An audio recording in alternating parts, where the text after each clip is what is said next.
ମୁଁ ପ୍ରଭୁ ଯୀଶୁଙ୍କୁ ବିଶ୍ୱାସ କରେ, ଏକମାତ୍ର ସତ୍ୟ ଜୀବିତ ପରମେଶ୍ୱରଙ୍କୁ ବିଶ୍ୱାସ କରେ। ତା ବୋଲି କ'ଣ ମୋ ଜୀବନରେ ଦୁଃଖ କଷ୍ଟ ଆସିବନି? ଆସିଲେ ବି ସେ ମୋର ପ୍ରଭୁ ଅଟନ୍ତି, ନ ଆସିଲେ ବି ସେ ମୋର ପ୍ରଭୁ ଅଟନ୍ତି। ଆମକୁ ଜାଣିବାର ଅଛି ପରମେଶ୍ୱର ବିଶ୍ୱସ୍ତ ଲୋକମାନଙ୍କୁ ପ୍ରେମ କରନ୍ତି।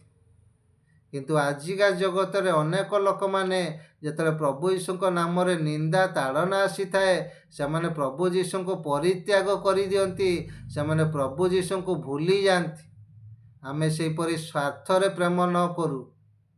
ଆମେ ଆଇବ ଜୀବନରେ ଦେଖୁଛେ ଶତ୍ରୁ ଶୈତାନ ତାର ସବୁ କିଛି ନେଇଗଲା। ତା ଛୁଆମାନଙ୍କୁ ବଧ କରିଦେଲା, ତା ଦାସ ଦାସୀମାନଙ୍କୁ ବଧ କରିଦେଲା, ତା ଧନ ସମ୍ପତ୍ତି ନଷ୍ଟ କରିଦେଲା, ତା ପଶୁପକ୍ଷୀମାନଙ୍କୁ ନଷ୍ଟ କରିଦେଲା। କିନ୍ତୁ ଆଇବ ତଥାପି ପ୍ରଭୁ ଯୀଶୁଙ୍କୁ ପରିତ୍ୟାଗ କଲା ନାହିଁ। ସେ ବିଶ୍ୱାସକୁ ସେ ଧରି ରଖିଲା। ପ୍ରଭୁ ଏଇ ଜଗତରେ ତାକୁ 2 ଗୁଣରେ ଆଶୀର୍ବାଦ କଲେ।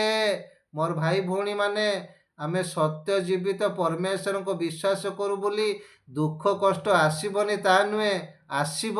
କିନ୍ତୁ ଆମକୁ ସେ ବିଶ୍ୱାସକୁ ଧରି ରଖିବାର ଅଛି। ପ୍ରଭୁ କହିଲେ ଏଇ ଜଗତରେ ବହୁ ଗୁଣ, ପରକାଳରେ ଅନନ୍ତ ଜୀବନ ନ ପାଇବ, ଏମିତି କେହି ଲୋକ ନାହିଁ। ଆମକୁ ବିଶ୍ୱାସକୁ ଧରି ରଖିବାର ଅଛି।